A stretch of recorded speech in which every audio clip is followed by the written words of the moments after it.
नमस्कार दोस्तों, mission exam by गुरुजी के इस यूट्यूब चैनल पे एक बार फिर से मैं आप सभी मित्रों का हार्दिक स्वागत करता हूं। दोस्तों, आज हम लोग इस वीडियो में पढ़ने वाले हैं समास। तो आइए देखिए समास क्या होता है। पहले तो हम देखते हैं समास दो शब्दों से मिलके बना हुआ है, सम प्लस आस। ठीक है। और समास का विलोम क्या होता है? व्यास होता है। समास का विलोम अगर पूछता है तो आप बताएंगे व्यास। ठीक। आइए देखते हैं आगे। अनेक पदों को मिलाकर एक पद का निर्माण करना समास कहलाता है। यानी अनेक पद मिलेंगे तो एक पद बनेगा और उसको क्या बोलेंगे? समास बोलते हैं। ठीक है। समास का सामान्य अर्थ है संक्षिप्तीकरण या संक्षेप में। जैसे आइए इसको समझते हैं। राजा का भवन का संक्षिप्त रूप है राजभवन। ठीक है। राजा का भवन और इसका संक्षिप्त रूप हो जाएगा राजभवन। अतः हम कह सकते हैं कि दो स्वतंत्र पदों को जोड़ना समास एवं उन्हें अलग करना विग्रह कहलाता है। यानी दो स्वतंत्र पदों को जोड़ना समास कहलाता है और उन्हें अलग करना विग्रह कहलाता है। ठीक है। आइए आगे देखते हैं। हिंदी में समास के 6 भेद माने गए हैं। कितने भेद है? 6 भेद यानी 6। नंबर 1 अव्ययी भाव समास, नंबर 2 तत्पुरुष समास, नंबर 3 कर्मधारय समास, नंबर 4 द्वंद्व समास, नंबर 5 द्विगु समास और नंबर 6 है बहुव्रीहि समास। तो एक एक को हम लोग परिभाषा के साथ देखते जाएंगे। ओके, लगे रहिए, बने रहिए वीडियो के अंत तक। आपको रिजल्ट मिलेगा कि आप बहुत ही अच्छा कर पाएंगे एग्जाम में। तो आइए देखते हैं अव्ययी भाव समास। इसमें पहला पद अव्यय या उपसर्ग होता है। ठीक है। पहला पद क्या होगा? अव्यय होगा या फिर उपसर्ग होगा। जिन शब्दों में आवृत्ति पाई जाती है, आवृत्ति मतलब दोहराए अगर शब्द रिपीट हो रहे हैं तो उनमें भी अव्ययी भाव समास होता है। ठीक है। जैसे ट्रिक देखिए, ट्रिक के माध्यम से भी मैं आप लोग को बताने की कोशिश किया हूँ इसमें कि जिन शब्दों के प्रारंभ में उपसर्ग जुड़े हों, ये नियम है कि जिन शब्दों के प्रारंभ में शुरू में उपसर्ग जुड़े होंगे वो क्या होगा? अव्ययी भाव समास। जैसे यथा, भर, बे, मन, आ, नीर, प्रति आदि ऐसे शब्द आएंगे तो वहाँ पे अव्ययी भाव समास होगा। जैसे देखिए समस्त पद और विग्रह। तो समस्त पद है यथाशक्ति और जब इसका विग्रह होगा तो शक्ति के अनुसार। भर पेट यानी जब इसका विग्रह करेंगे तो पेट भर हो जाएगा। बेखबर, खबर में बे क्या लगा है? उपसर्ग लगा हुआ है। ठीक है। वैसे ही शक्ति में यथा उपसर्ग लगा हुआ है, पेट में भर उपसर्ग लगा हुआ है। तो बेखबर का क्या हो जाएगा? बिना खबर के। मन माना, मन के अनुसार। तो माना में मन क्या है? उपसर्ग है। ठीक है। आइए आगे देखते हैं। आ जन्म, आज जन्म या जन्म में आ उपसर्ग है तो जन्म से। निर्भय, निर्भर में बिना भय के। प्रतिदिन, प्रतिदिन का मतलब दिन दिन। देखिए रिपीट हो रहा है ना, दिन दिन। रातों रात, रातों रात, रात ही रात। देखिए योजक चिन्ह से आप लोग ये मत सोचिएगा कि द्वंद्व समास है। यथा कर्म, कर्म के अनुसार। बेलाग, बिना लाग के। उपकुल, कुल के निकट। बदस्तूर, दस्तूर के साथ। ये सब अव्ययी भाव समास के उदाहरण हैं। बाकलम, कलम के साथ। प्रत्येक, एक एक के प्रति। तो ये आपका था अव्ययी भाव समास। इसके बाद हम देखते हैं दूसरा समास, तत्पुरुष समास। दोस्तों, इस वीडियो को आप ज़्यादा से ज़्यादा मित्रों तक शेयर कर दीजिए। अगर आप इस चैनल पर नए हैं तो इस चैनल को सब्सक्राइब करना बिल्कुल मत भूलिएगा। देखिए तत्पुरुष समास की परिभाषा क्या है कि इससे पहला पूर्व पद गौण व बाद यानी उत्तर का पद प्रधान होता है और दोनों पदों के बीच का कारक चिन्ह लुप्त हो जाता है तथा विग्रह करने पर प्रकट हो जाता है। यानी कि जब समस्त पद में होगा तो इसका चिन्ह लुप्त रहेगा, कारक का चिन्ह लुप्त रहेगा, ठीक है। और जब इसका विग्रह करेंगे तो उसका चिन्ह आ जाएगा, प्रकट हो जाएगा। तो आइए देखते हैं इसको कि समास को अलग करने पर बीच में का, से, का, के, की, के लिए, में, पर से निकले ऐसे शब्द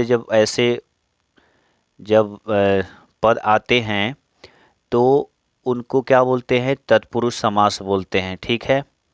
आइए देखते हैं कि कैसे होता है समस्त पद, ठीक है, और विग्रह। तो जब समस्त पद में रहेगा तो ये समस्त पद में आपको कारक चिन्ह नहीं दिखेंगे, और जब उसको विग्रह करेंगे तो कारक चिन्ह दिखेंगे। जैसे स्वर्ग प्राप्त, स्वर्ग को प्राप्त। एक चीज़ और आपको मैं बता दूं कि जो कारक होते हैं इनके चिन्ह तो वैसे 8 होते हैं, लेकिन इसमें आपको केवल 6 चिन्हों को ही पढ़ना है। तो ठीक है, तो कर्ता, जो कर्ता का ने होता है, कर्ता का जो चिन्ह ने होता है उसको हम लोग छोड़ करके कर्म से स्टार्ट करते हैं, ठीक है। तो कर्म को हो जाएगा, कर्म को, करण से, करण इसका चिन्ह से होता है, ठीक है।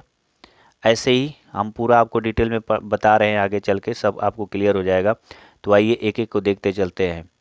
तो स्वर्ग प्राप्त क्या होगा? स्वर्ग को प्राप्त। देखिए यहाँ पे को आया हुआ है। ज्ञान वृद्ध, ठीक है, ज्ञान से वृद्ध, से आया हुआ है। रंगमंच, रंग के लिए मंच, देखिए यहाँ पे के कारक चिन्ह है। सभापति, सभा का पति, ठीक है, देखिए यहाँ पे कारक चिन्ह का लगा हुआ है, ठीक। वैसे ही कविराज, कवियों में राज, देखिए में, ठीक है। उसके बाद वनवास, तो वन में वास, में कारक चिन्ह है। तो ये तो उदाहरण था। अब एक एक करके हम लोग पढ़ेंगे कि मगर में आता है तो कौन सा कारक होगा, का आता है तो कौन सा कारक होगा, ठीक है, और से आता है तो कौन सा, लिए आता है तो कौन सा। तो मैं सब एक एक करके पढ़ाने वाला हूँ, धैर्य से पूरी वीडियो देखिए। आइए शुरू करते हैं तत्पुरुष समास के। देखिए तत्पुरुष समास के 6 भेद होते हैं, ठीक है। समास के 6 भेद होते हैं, लेकिन अब तत्पुरुष समास के भी कितने भेद होते हैं? 6 भेद होते हैं। तो इसमें सबसे पहले हम पढ़ने वाले हैं कर्मधारय समास को, सॉरी कर्म तत्पुरुष को, ठीक है। कर्म तत्पुरुष को, कर्ता को मैं पहले ही बताया हूँ कि छोड़ देना है, ठीक है। कर्ता का ने होता है चिन्ह, और कर्म, ठीक है। तो कर्म का क्या होता है? कर्म को, तो को चिन्ह होता है। तो यहाँ से हम लोग स्टार्ट करेंगे, ठीक। तो इसका ट्रिक है कि विग्रह करने पर को निकले, यानी को चिन्ह आए। तो समस्त पद है, विग्रह है। मुंह तोड़, ठीक है, तो मुंह को तोड़ने वाला, तो यहाँ पे को चिन्ह है। सुख प्राप्त, सुख को प्राप्त करने वाला, तो यहाँ भी को है। पतित पावन, ठीक है, पतित पावन, पतितों को पवित्र करने वाला, पतितों को पवित्र करने वाला, यहाँ भी को चिन्ह है। तो आपको चिन्ह से पकड़ना है कि कौन सा तत्पुरुष समास होगा, ठीक है। गिरह कट, गिरह को काटने वाला, गिरह कट। गगन चुम्बी, गगन को चूमने वाला, गगन चुम्बी। पाकिट मार, पाकिट को मारने वाला, पाकिट मार। गृहागत, गृह को आगत, गृहागत, ठीक है। तो ये तो था आपका कर्म तत्पुरुष, ठीक है। कर्ता को छोड़ना है, कर्म से स्टार्ट करना है, ठीक है, कर्म को। और इसके बाद करण, दूसरा है इसका भेद करण। करण तत्पुरुष चिन्ह का, करण तत्पुरुष जो कारक होता है इसका चिन्ह होता है से द्वारा, यानी 2 चिन्ह होता है। से का भी प्रयोग करते हैं और द्वारा का भी प्रयोग करते हैं, ठीक है। तो इसका ये ट्रिक है कि विग्रह करने पर से द्वारा निकले तो वो कौन सा तत्पुरुष होगा? करण तत्पुरुष होगा। तो आइए देखते हैं समस्त पद और विग्रह। करुणा पूर्ण, करुणा से पूर्ण, ठीक है, तो यहाँ से आ गया तो करण तत्पुरुष हो जाएगा। शोकाकुल, शोक से आकुल, यहाँ भी से चिन्ह लगा है। सूर्यकृत, सूर्य द्वारा कृत, ठीक है, सूर्य द्वारा कृत, तो द्वारा आ गया। ठीक है, सुर द्वारा कृत। पद दलित, पद से दलित, ठीक है, पद से दलित, से चिन्ह है। तुलसी कृत, तुलसी द्वारा कृत, ठीक। अकाल पीड़ित, अकाल से पीड़ित, यहाँ भी से चिन्ह लगा है। आंखों देखी, आंखों द्वारा देखी, तो ये आपका कौन सा हो जाएगा, ठीक है, तो करण, ठीक है, कौन सा चिन्ह होगा, तो करण। आइए करण तत्पुरुष पढ़ लिए। अब इसके बाद तीसरा हम लोग पढ़ेंगे संप्रदान तत्पुरुष। संप्रदान तत्पुरुष, इसका जी ट्रिक क्या है कि विग्रह करने पर के लिए निकले, उसे हम तत्पुरुष समास में रखेंगे। जैसे शिव, शिवपर्ण, शिव के लिए, ठीक है, शिव के लिए। ब्रह्म, ब्रह्म क्या लिखा है, ब्रह्मांड दक्षिणा, ठीक है, ब्रह्मांड, ब्रह्मांड दक्षिणा, तो लिखा है ब्रह्मांड के लिए, यानी ब्राह्मण के लिए दक्षिणा, सॉरी ब्राह्मण है, ब्रह्मांड नहीं है, ब्राह्मण के लिए दक्षिणा है, तो ब्राह्मण दक्षिणा लिखा है, तो ब्राह्मण के लिए दक्षिणा। उसी तरह से है मार्ग व्यय, तो मार्ग के लिए व्यय। सभा भवन, तो सभा के लिए भवन। गौशाला, गो के लिए शाला, यानी गाय के लिए शाला, ठीक है। पुत्र शोक, पुत्र के लिए शोक। शिक्षालय, शिक्षा के लिए आलय, ठीक है। यहाँ पे देखिए छूट गया है, शिव के लिए अर्पण होगा, यहाँ पे शिव अर्पण में शिव के लिए अर्पण, ठीक। तो आइए इसके बाद हम देखते हैं अपादान तत्पुरुष। अपादान तत्पुरुष, इसका ट्रिक है कि विग्रह करने पर से निकले, ठीक है, अलग के अर्थ में। एक आगे भी से निकला था, लेकिन वहाँ अलग के अर्थ में नहीं था, यहाँ पे अलग के अर्थ में निकलेगा, ठीक है। तो समस्त पद और विग्रह देखते हैं। धनहीन, धन से हीन, यहाँ भी से चिन्ह है, लेकिन अलग होने से है, यहाँ पे इसका मतलब है अलगाव से है। तो अपादान तत्पुरुष में अलगाव से मतलब होता है, तो इसका मतलब हो गया कि धन से हीन, यानी धन से अलग, ठीक है। गृह विहीन, गृह से विहीन, अलग। चिंता मुक्त, चिंता से मुक्त। बलहीन, बल से हीन।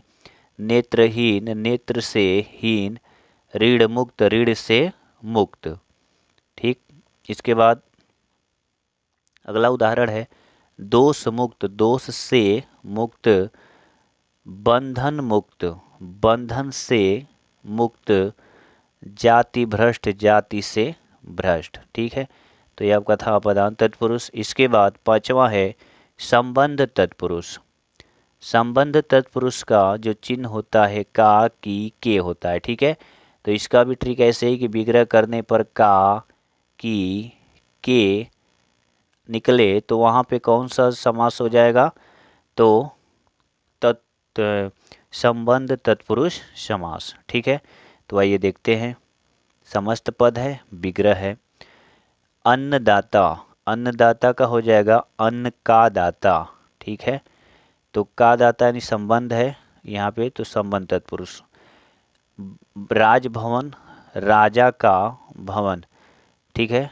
तो जो भवन है राजा का, वो राजा संबंधित है, तो इसलिए संबंध तत्पुरुष। देश सेवा, तो देश की सेवा है, ठीक है। तो देश की सेवा से जुड़ा हुआ है, संबंध है देश से, तो यहाँ पे संबंध तत्पुरुष हो जाएगा, तो की का चिन्ह है। समाजोद्धार, समाज का उद्धार है, ठीक है, समाज से जुड़ा हुआ तो समाज का उद्धार करेगा। इसके बाद है राज्याध्यक्ष, राज्य का अध्यक्ष। लोकनायक, लोक का नायक, ठीक है। राम राज्य, राम का राज्य। चंद्रोदय, चंद्र का उदय। देवालय, देव का आलय। वीरपुत्र, वीर का पुत्र, ठीक। इसी प्रकार आगे है वीरपुत्र के बाद रघुवंश, रघु का वंश। गंगा जल, गंगा का जल, ठीक। तो आइए आगे देखते हैं अधिकरण तत्पुरुष। छठा भेद है तत्पुरुष समास का, अधिकरण तत्पुरुष। इसका चिन्ह होता है में और पर, ठीक है। तो विग्रह करने पर में पर निकले, तो वो होता है करण अधिकरण तत्पुरुष। समस्त पद है और विग्रह, मतलब इसका जब अलगाव करते हैं, अलग अलग करते हैं, तो उसको विग्रह कहते हैं। और जब एक ही में होता है तो उसको समस्त पद कहते हैं। तो आइए देखिए, पुरुष सिंह लिखा है तो पुरुषों में सिंह, तो में चिन्ह लगा हुआ है तो कौन सा समास हो जाएगा? अधिकरण तत्पुरुष समास। आप बीती, आप पर बीती, ठीक है। कवि श्रेष्ठ, कवियों में श्रेष्ठ, में चिन्ह है, कवियों में श्रेष्ठ। नगर, नगर प्रवेश, नगर में प्रवेश, ठीक, नगर में प्रवेश। कार्य दक्ष, कार्य में दक्ष। नरोत्तम, नरों में उत्तम। स्वर्गवासी, स्वर्ग में वासी, स्वर्ग में वासी। तो ये आपका हो गया तत्पुरुष समास, और तत्पुरुष समास के 6 भेद में बता दिया। आगे हम पढ़ेंगे कर्मधारय समास। बहुत ही ध्यान से इसको पढ़िएगा, बहुत ही ध्यान से, नहीं तो फिर बाद में कहेंगे कि क्या पढ़ा दिए।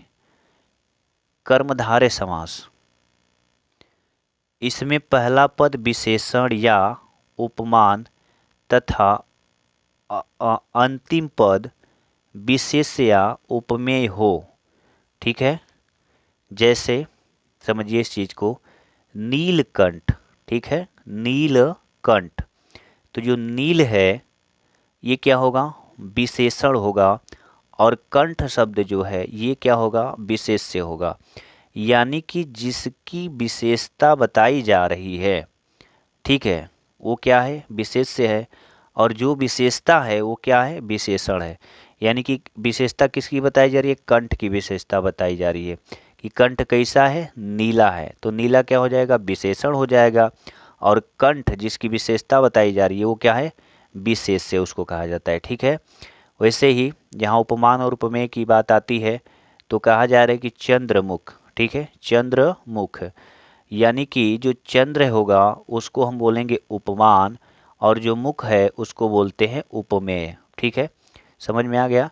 यानी कि मुख क्या है? उपमेय है, और चंद्र क्या है? उपमान है, ठीक है। तो आइए आगे देखते हैं। ट्रिक है इसका कि शब्द के दूसरे पद की विशेषता बताई जाती है, या आप कैसे लगाकर देखो, यदि उत्तर मिल जाए तो कर्मधारय समास होगा। जैसे मृग नयन, मृग नयन, जिसमें मृग पहला पद है और नयन दूसरा पद है, ठीक है। तो क्या कह रहा है कि शब्द के दूसरे पद की विशेषता बताई जाती है, ठीक है, दूसरे पद की विशेषता बताई जाती है, या आप कैसे लगा कर देखो, यदि उत्तर मिल जाए तो क्या होगा? कर्मधारय समास होगा, ठीक है। तो देखिए, अब कैसा शब्द लगा कर देखो। नयन कैसे हैं? तो मृग के समान है, ठीक है, नयन कैसे हैं? मृग के समान है। तो मेरे ख्याल से आपको समझ में चीज़ें आ रही होंगी, नहीं तो एक बार फिर वीडियो को देख लीजिएगा, पूरा अच्छे से समझ में आ जाएगा। तो चलिए समस्त पद देखते हैं और विग्रह देखते हैं। महाकवि, महान है जो कवि, ठीक है, महाकवि महान है जो कवि। महौषधि, महान है जो औषधि। कौन महान है? तो महान कौन है? या औषधि क्या है? महान है, ठीक है। दूसरे में हम कौन लगा के प्रश्न करेंगे तो ये चीज़ निकल के आएगी। तो ये कौन सा समास होगा? कर्मधारय समास। तो औषधि क्या है? महान है। कवि कैसा है? महान है, ठीक है। पीत सागर, सागर कैसा है? पीत है, ओके। नराधम, ठीक है, नर कैसा है? अधर्म है, अधम है, अधर्मी है, ठीक है। पीतांबर, अंबर कैसा है? पीत यानी पीला है, ठीक है, अंबर। अंबर के कई अर्थ होते हैं भाई, यहाँ पे वस्त्र से लिया गया है। महावीर, ठीक है, महावीर, महान है जो वीर, वीर कैसा है? महान है। नीलकमल, ठीक है, नीला है जो कमल, कमल कैसा है? नीला है। महात्मा, ठीक है, महान है जो आत्मा, आत्मा कैसी है? महान है। तो यहाँ पे कर्मधारय समास होगा, ठीक है। चरण कमल, कमल के सदृश चरण, चरण कैसा है? कमल के समान है। लता देह, लता के सदृश देह, देह कैसी है? लता के समान है। लौह पुरुष, लोहे के सदृश पुरुष, पुरुष कैसा है? लोहे के समान है। क्रोधाग्नि, अग्नि के समान क्रोध, क्रोध कैसा है? अग्नि के समान है। शुभागम, शुभ है जो आगम, आगम कैसा है? शुभ है, ठीक है। तो आइए इसी कड़ी में हम देखते हैं द्वंद्व समास। द्वंद्व समास की परिभाषा कहती है कि इसमें दोनों पद प्रधान होते हैं या और अथवा शब्दों का लोप हो जाता है, या और अथवा शब्दों का लोप हो जाता है। ठीक है। ट्रिक है, योजक का चिन्ह लगा हो विग्रह करने पर और निकले। ठीक है, योजक का चिन्ह भी लगा होता है। एक ट्रिक लोग बताते हैं कि योजक का चिन्ह लगा हुआ होगा, वहाँ पे द्वंद्व समास ही होगा, लेकिन मैं आपको कुछ ऐसे भी शब्द रखने वाला हूँ जहाँ पे योजक चिन्ह नहीं लगे होंगे, लेकिन वहाँ भी क्या होगा, द्वंद्व समास होता है। तो इसलिए अच्छे से पढ़िए ताकि कैसे भी प्रश्न घुमा के पूछे आप कर ले जाए। तो आइए देखते हैं। समस्त पद और विग्रह। रात दिन, देखिए यहाँ योजक का चिन्ह लगा है तो आप तो पकड़ लेंगे कि हाँ हाँ ठीक ठीक ये तो हो गया। खैर चलो, ये तो द्वंद्व समास ही है। रात और दिन। पाप पुण्य, पाप और पुण्य। दाल रोटी, दाल और रोटी। ठीक है। लोटा डोरी, लोटा और डोरी। लव कुश, लव और कुश। गाय भैंस, गाय और भैंस। लेकिन देखिए यहाँ पर मैं डबल स्टार लगाया हूँ, इसलिए ये जो शब्द हैं आपके लिए बहुत ही इम्पोर्टेंट हैं। ठीक है। देखिए इसमें कोई योजक चिन्ह नहीं है। हरिहर, हरि और हर। 28, 8 और 20, 28। लाभालाभ, लाभ और अलाभ। ठीक है। धर्माधर्म, धर्म या अधर्म। पापा पाप, पाप और अपाप। तो ये जो इसको आप विशेष करके याद कर लीजिएगा, पढ़ लीजिएगा, क्योंकि प्रश्न ऐसे ही पूछता है और ऐसे ही पूछ करके क्या करता है, फंसाता है। ठीक है, ऐसे ही प्रश्न पूछ के फंसाता। स्टार लगाए हैं इसलिए डबल स्टार लगाए। आप भी इसको अच्छे से याद कर लीजिएगा। आइए अब देखते हैं द्विगु समास। द्विगु समास, ठीक है, द्विगु समास पांचवा समास हम लोग पढ़ रहे हैं, द्विगु समास। इसकी परिभाषा है कि इसमें पहला पद संख्या बोधक होता है, दूसरा प्रधान होता है। ठीक है, दूसरा पद क्या होता है, प्रधान होता है। ट्रिक है कि इस समास में पहला पद संख्यावाची विशेषण होगा। ठीक है, संख्यावाची विशेषण होगा। उदाहरण है दोपहर, लिखा हुआ एक शब्द है दोपहर, दो पहर। ठीक है, तो ये दो और ये पहर, दो शब्द हो गए। ठीक है, दो पद हो गए, तो ये पहला पद संख्यावाची है दो, और ये दूसरा पद है। ठीक है, ये दूसरा पद प्रधान है। तो देखिए यहाँ पे चतुर्दिक, चारों दिशाओं का समाहार। त्रिफला, तीन फलों का समाहार। ठीक है, आगे शब्द और रखे हुए हैं हमने। पंचवटी, पांच वटों का समूह। नवग्रह, नौ ग्रहों का समूह। अठन्नी, आठ आनों का समाहार। त्रियोगी, तीन युगों का समाहार। चतुर्वेदी, चार वेदों का समाहार। पंचपात्र, पांच पात्रों का समाहार। तो देखिए यहाँ पे संख्या का बोध हो रहा है सब में। 5, 9, 8, 3, 4, 5 हो रहा है ना। आइए और भी कुछ इसमें है, देख लेते हैं। यदि शब्द का पहला पद संख्यावाची विशेषण हो परंतु दो पद मिलकर कोई तीसरा अर्थ दे रहे हो तो वह क्या होगा, बहुव्रीहि समास हो जाएगा। ध्यान रखिएगा कि अगर संख्यावाची विशेषण हो लेकिन अगर तीसरे कोई अर्थ दे रहा हो तो वहाँ पे कौन सा समास होगा, तो वहाँ पे द्विगु समास न हो करके कौन सा समास हो जाएगा, बहुव्रीहि समास हो जाएगा। तो आइए इसको मैं बहुव्रीहि समास में समझा दूंगा कि कैसे होगा। तो देखते हैं बहुव्रीहि समास। इसमें कोई भी पद प्रधान नहीं होता तथा शाब्दिक, यहाँ पे शाब्दिक होगा, मिस्टेक हो गया है। शाब्दिक अर्थ को छोड़कर एक नया अर्थ निकलता है। ठीक है, इसमें कोई भी पद प्रधान नहीं होता है और शाब्दिक अर्थ को छोड़कर एक नया अर्थ निकलता है, उसे क्या कहते हैं, बहुव्रीहि समास कहते हैं। ट्रिक है इसका कि इसमें देवी देवताओं के नाम पर्यायवाची शब्द समूह के लिए एक शब्द आता है। जैसे उदाहरण हम रखे हुए हैं, देखिए समस्त पद, विग्रह, दशानन, 10 हैं आनंद जिसके यानी रावण। देखिए यहाँ पे 10 की संख्या आई है, तो हम लोग द्विगु समास में क्या पढ़ रहे थे कि जब अंकों की बात की जाए, ठीक है, 2, 5, 7 जो भी है, तो वहाँ पे कौन सा समास हो रहा था, द्विगु समास हो रहा था। लेकिन देखिए यहाँ पे बहुब्रीहि समास हो गया, क्योंकि तीसरे की तरफ ये शाब्दिक अर्थ इसमें न दे करके किसी तीसरे की तरफ दे रहा है, तो बहुब्रीहि समास यानी रावण। चक्रधर, चक्र को धारण करता है जो यानी विष्णु। जलज, जल में उत्पन्न होता है जो यानी कमल। पीतांबर, पीत अंबर जिसका यानी कृष्ण। त्रिनेत्र, 3 है नेत्र जिसके यानी भगवान शिव।